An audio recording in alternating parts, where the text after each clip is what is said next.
Hello, gunfighters, and welcome to Gunfighter Life, the podcast where we talk about guns, firearms, shooting, tactics, self-defense, the right way, with God at the center, Judeo-Christian values, and real-world first-hand experience. What are we going to talk about today? Top 5 .22 long rifle handguns for concealed carry, because I'm here to serve you guys. And some of the top episodes as of late have been .22 long rifle for defense, meaning how good is it ballistically, is it effective, and then .22 handguns for survival, which I was surprised to see the metric that I looked at did better than .22 rifles for survival.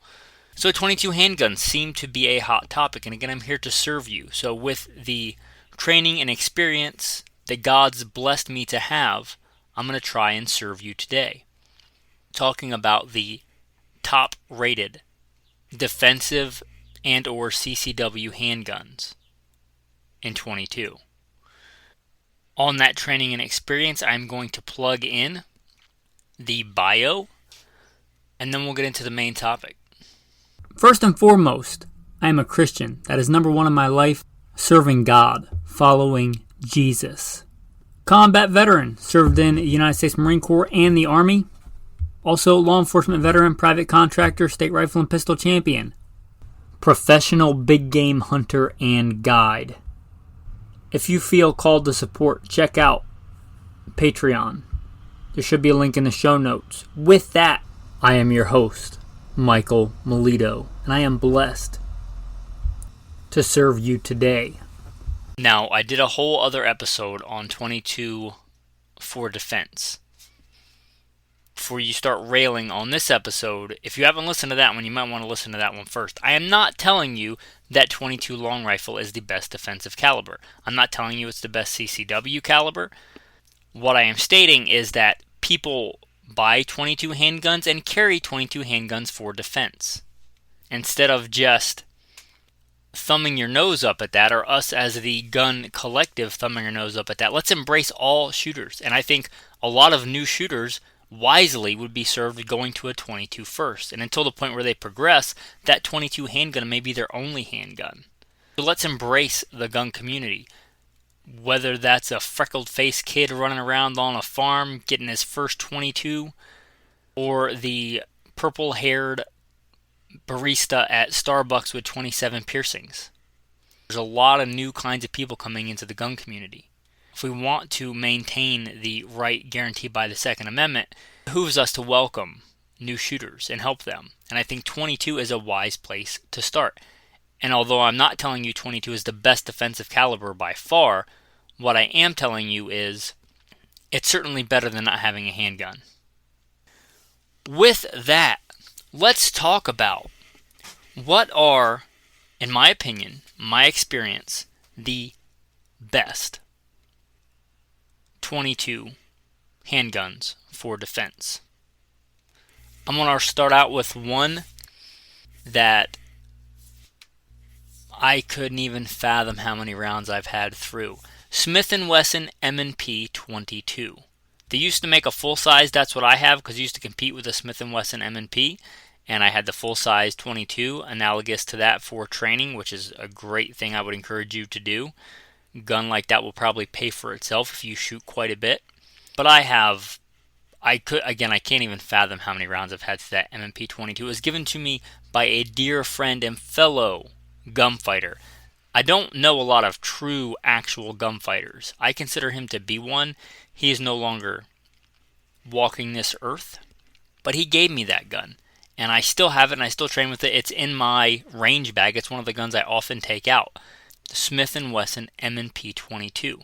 Now for this, for defense and carry, you're probably looking at the compact model.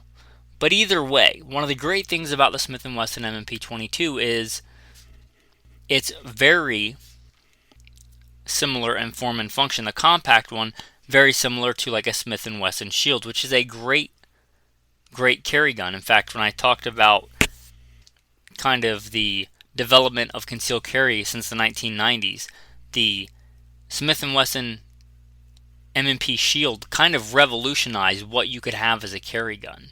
It was one of the first like game changers on the scene.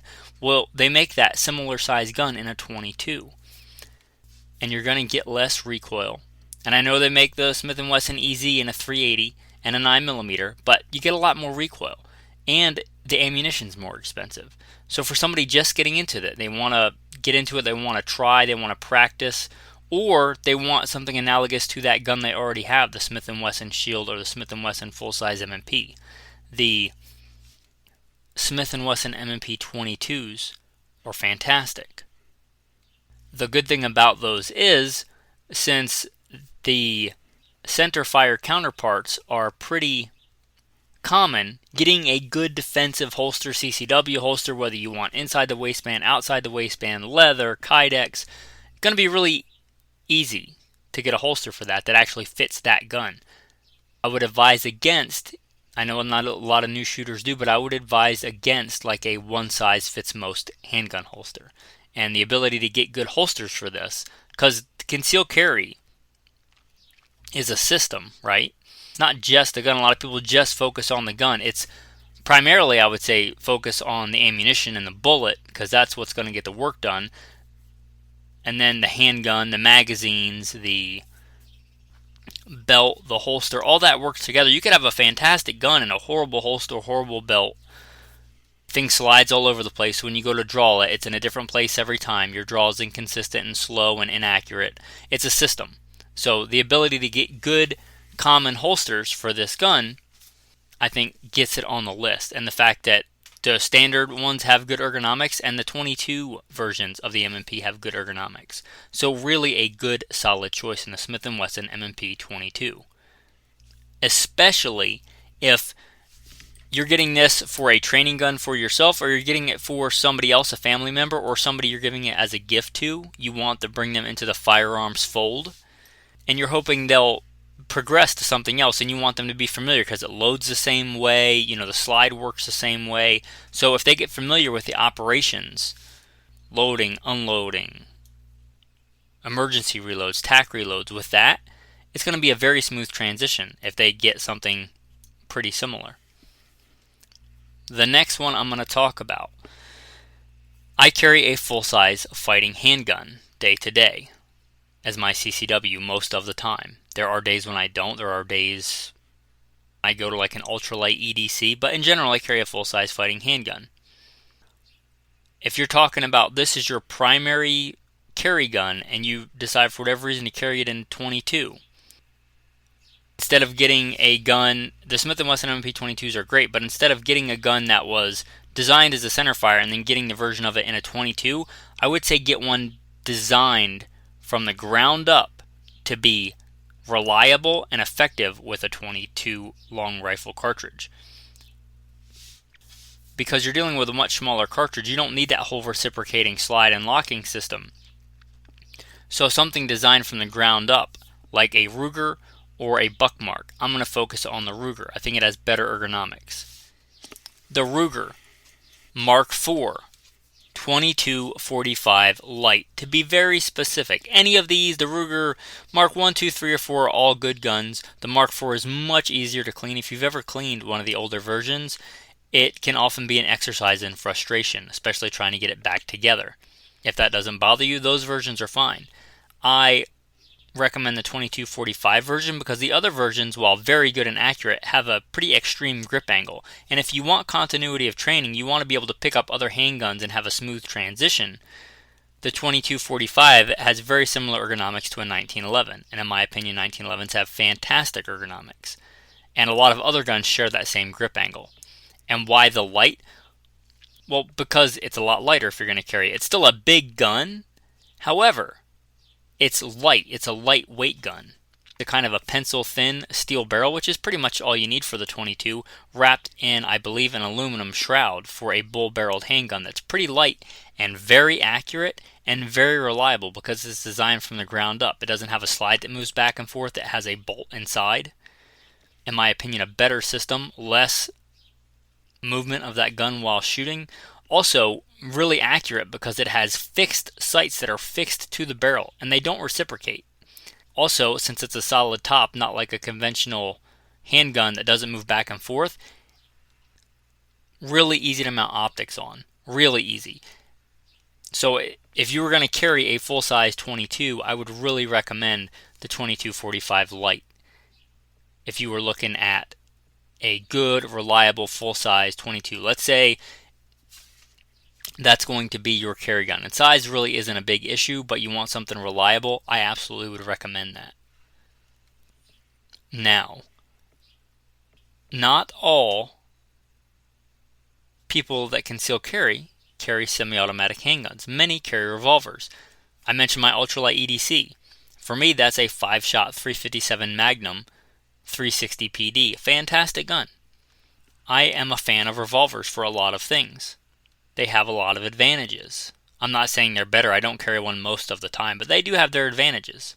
They have an additional advantage in 22, in that 22 ammunition is not the most reliable. It's rimfire ammunition. It's made to be affordable, and in general, it's not as reliable as centerfire ammo. So, if you get a failure to fire in a semi-auto 22 centerfire, whatever, it's tap rack bang or tap roll rack, whatever your acronym that you've been taught, right? And you have to do that, take your sights off target, slap the bottom of the magazine well, rack the slide hopefully, and chamber a new round. With the revolver, you get a failure to fire. You simply pull the trigger again and you get a fresh round rotated into the firing position. So you don't have to worry about it. You just pull the trigger again. Sights can stay on target and you literally just have to pull the trigger again. That's a big advantage. I think a much bigger advantage in 22 than centerfire because modern defensive centerfire ammo is pretty reliable. 22 ammunition is much less so. Also, a lot of 22 ammunition and good 22 ammunition is coated with a wax coating. This can be an issue if you have a round that fails to fire and you go to do the tap rack bang. A lot of times that wax can get that round stuck in the chamber. Not if it fires because it's going to be hot and it's going to be slick. That's kind of the point. But if it's cold, in my experience, sometimes you can have trouble getting that extractor to rip that round out. So again, revolvers have even an additional advantage here. So let's talk about some really good 22 carry revolvers. Now there are other models, but Smith & Wesson J-frames are a fantastic carry gun. In fact, that was the first carry gun I bought with my own money. It was my backup gun for LAPD. They issued us a duty gun, but we had to buy our own backup gun. I bought a Smith & Wesson J-frame in 38 Special, as did many others. I still have that gun. It's a good gun. So if I'm going to recommend my number one recommendation for a revolver in 22, now the one I got was in 38 Special, but I'm going to recommend a J-frame. And there's different models of J-frame in 22 long rifle. The one I think would fit this niche the most is going to be the 43. If you look up the model 43, there's all kinds of numbers, and have fun trying to keep the numbers of Smith & Wesson guns straight as to what they are. But the 43 is a J-frame, hammerless, good, sleek, small carry 22. So if you're looking for a 22 that will be a good pocket carry gun or a good deep concealment gun, a good backup gun in 22, or just an ultra light, super small 22 revolver, look at that Smith & Wesson J-frame in the 43. Now that's a hammerless model. A lot of people prefer that. I honestly don't. I actually like a hammer. And I know that bucks the tradition of what most people recommend. But I'm telling you, for me, and I've carried one for years and years and years, I like a hammer. Sometimes I want to take a longer shot. Sometimes I want that better trigger pull. And people will say it gets caught up in the pocket. There are very simple solutions to that, like when you grab it, having your thumb up and high, which is the way I shoot anyway, which guards that hammer from getting snagged. But anyway, I'm going to recommend the 43. It's a hammerless Smith & Wesson J-frame. However, the next one I'm going to talk about is going to have a hammer. But just realize they do make the J-frames with a hammer if you do want that. But the Ruger LCR was one of the first attempts to kind of modernize, because the J-frames have been around for decades. Well, sometimes I forget how long I've been shooting, and I consider the LCR a new gun, but maybe the LCR's been around for decades by now. It was a kind of a modern take. It wasn't just a copy of a Smith & Wesson or a Colt. Many companies, Taurus and things like that, will copy those patent expired designs, but the Ruger LCR kind of did its own thing in that they came out with a J-frame style, a small stub nose revolver style, with a little bit different ergonomics, a polymer or a polymer/metal frame, which was pretty new in the revolver world, and a kind of completely different trigger mechanism than most revolvers. Now, the Ruger LCR also comes in a .22 long rifle. Now, the Ruger LCR, and then years later they came out with the LCR X. X stands for the hammer. Maybe that stands for exposed hammer. Maybe it's just cool marketing with the X on there. But the LCR X, they make a model in .22. Since we already gave a pocket revolver, this one I'm going to recommend is a little bit bigger. It's got a 3-inch barrel, which 3-inch barrels are kind of known for their good mid-size revolver ability to be able to conceal it. So if you wanted to carry on a belt holster inside the waistband, outside the waistband, whatever the case is, it would be a great revolver for this. If you wanted a good mid-size revolver that was really shootable, very fun and pleasant to shoot, good for training new shooters, good for just going out and getting a lot of training and trigger time in without spending a lot of money, if you don't like punishing recoil, I think it's a really good option. Looks like it comes with really good adjustable sights. A weight of 17.3 ounces, which is pretty light. It's not as light as my Scandium frame J-frame, but it's pretty light. And it has an 8-round capacity. I should go back and mention that J-frame that I mentioned, the 43, also has an 8-round capacity. That's pretty common because the rounds obviously are smaller. And that one weighs very similar to my 357 in 11.4 ounces. So that one's much lighter, but that Ruger, again, is not very heavy for a mid-size gun. Now, when you look at the prices of these, you might think those are about as much money as the centerfire, as a 357 Magnum. And yeah, they pretty much are. Because if you think about what it takes to make a revolver, it's really not any cheaper. They're probably built on exactly the same frames. They use the same cylinders. Granted, they're going to be bored to different specs, bored to 8-round 22 versus 6-round as a 357 38 special. But really, the amount of money it costs to make them in 22 is going to be about the same. Whereas with a semi-auto, you can get a little bit cheap on them. You can make them with a very subpar slide material or whatever, because it's not getting punished like it would be in a heavier caliber. I think with most of these revolvers, the ones that I'm talking about, the quality ones, they're pretty much made the same, so they're going to cost about the same as the centerfire option. Okay, what if you just want to go top end with a 22 handgun? You're like, 22 handgun is what I want to carry and trust my life to, and I don't want to go cheap. I want the best of the best. Well, Vorkwartzen has you covered. Vorkwartzen is a name that's probably well known if you're into like the competitive shooting world, but other than that, you may not be aware of Vorkwartzen. They make really good, really high-end stuff, mostly for 22s. Brief aside, if you're looking for a much better trigger than what comes on your factory 1022, the Vorkwartzen trigger kit is awesome. I highly recommend. They also make complete guns. They make complete handguns. One of the ones they make is the Black Mamba, and it's just a thing of beauty.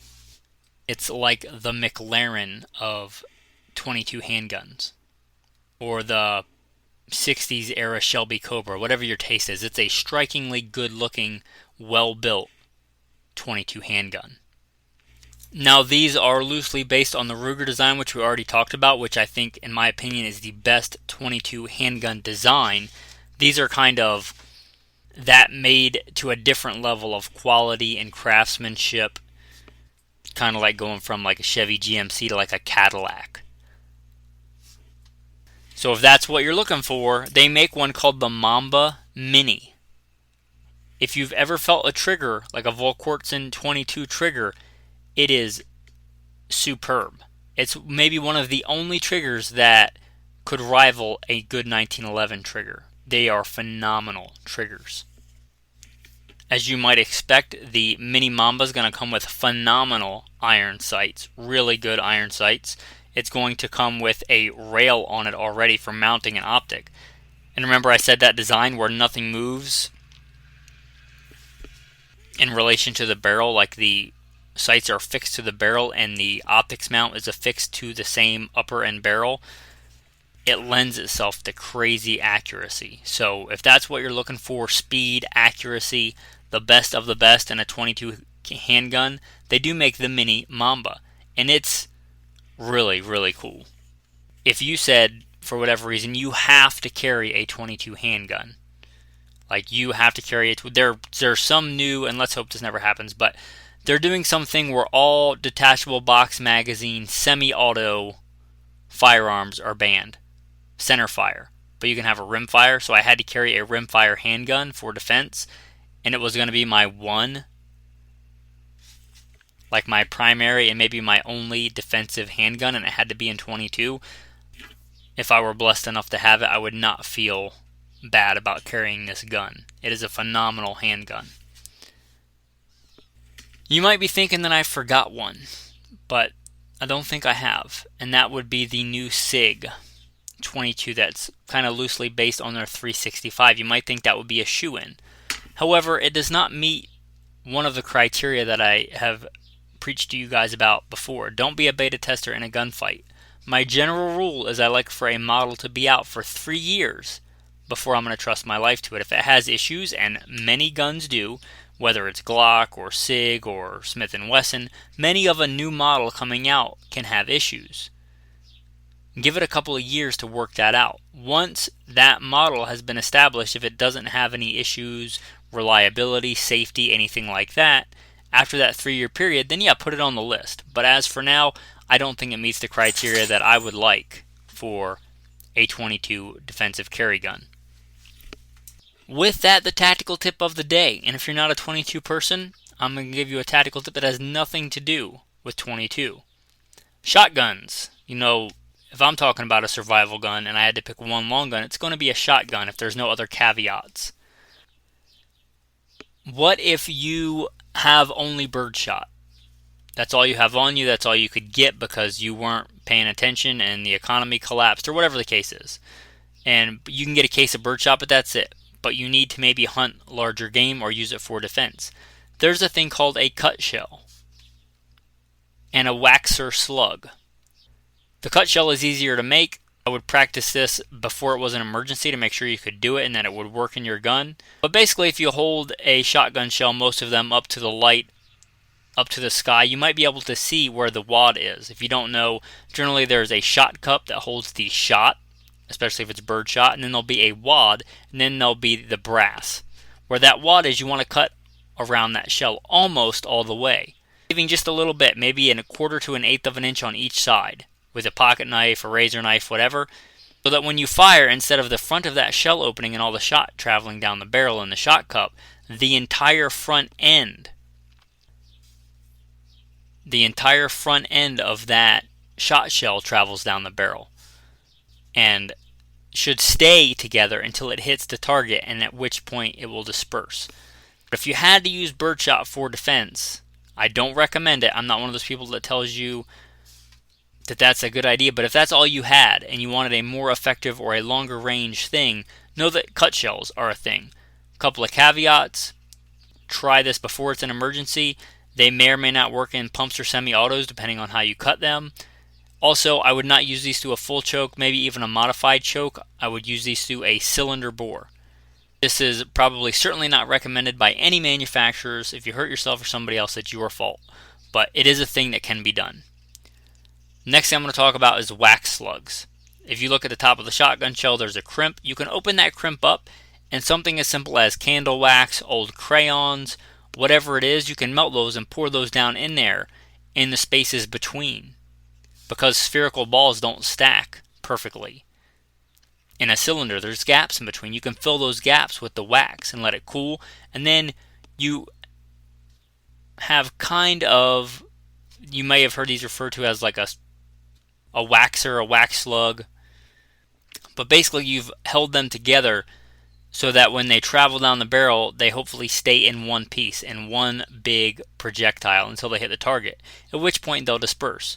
Neither one of these I don't think are nearly as good as, double out buck for a defensive option, or especially not like a Foster or a Bernanke slug. However, if that's what you have, you find yourself with an old single shot shotgun and some birdshot, and that's all you have, and you want to up your defensive game, you might look at one of those things. That's your tactical tip of the day. Tactical verse of the day. The words of Jesus. I do not pray that you should take them out of the world, but that you should keep them from the evil one. I have come close to death many times in this life. But God, I have felt the kiss of death. I have been on the brink. But God saved me. He is our refuge and strength. God made me, and He made you. We're made in His very own image. If you're still drawing breath, that is a blessing. If you're here in this world, remember the first two commandments. Hear, O Israel, the Lord our God, the Lord is one, and you shall love the Lord your God with all your heart, with all your soul, with all your mind, and with all your strength. This is the first commandment, and the second like it is this: you shall love your neighbor as yourself. If you're still here, if you're listening to this, if you're drawing breath, that is a gift from God. That's a testament and a testimony to His abundant grace and mercy, because none of us deserve it.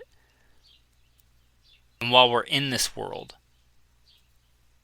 let us seek to better love God and love our neighbor as ourselves. Thanks for listening, and have a blessed day.